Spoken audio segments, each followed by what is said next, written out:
Sir, I would like to draw attention to some aspect of the export policy and the strategy. We all know that our exportable surplus is only a very small part of our gross national product, roughly of the order of 5 to 6%. We know, however, that international trade, foreign trade, is a function of international interdependence. No doubt, basically, we produce for our own consumption, but whatever a natural advantage we have, we naturally have to tap it to build exportable surpluses so that then we can earn the necessary foreign exchange for meeting our essential requirements. The essential policy that we have followed is correct. I see nothing wrong to fight have against the policy of export promotion and import substitution must remain our policy, but it seems in actual implementation we have failed on both fronts. Our share of the world trade has come down from roughly 1% about 2 decades ago to less than half a percent in 1984. We remain primarily an exporter of primary products despite all the noise we make about non-traditional items.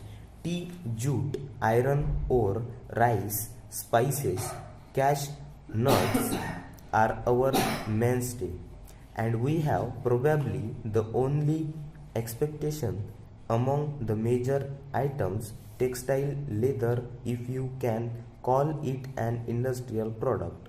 We hear so much about engineering goods. Our export of engineering goods accounts for 0.1% of the total world trade in engineering. Export 20 years after we made our first engineering export to the United States, something in 1977. I think this needs to be improved. I have therefore a few suggestions to make. I feel that our markets must be diversified, and so should be our sources of supply. We should think of markets nearer home in our close vicinity, in Africa, West Asia, in Southeast Asia, and one way of doing it will be to build mutually beneficially relationship ties of interdependence. Secondly, there are a number of items in which greater efforts have to be put in order to organize the producers and exporters. I do not want to say combines in associations, and I think a little bit of a beginning was made in the case of jute. We can do a better collective bargaining with our buyers, and we can have more favorable terms of trade, better international marketing than we are having today. Thirdly, we have to add naturally to our value adding capacity.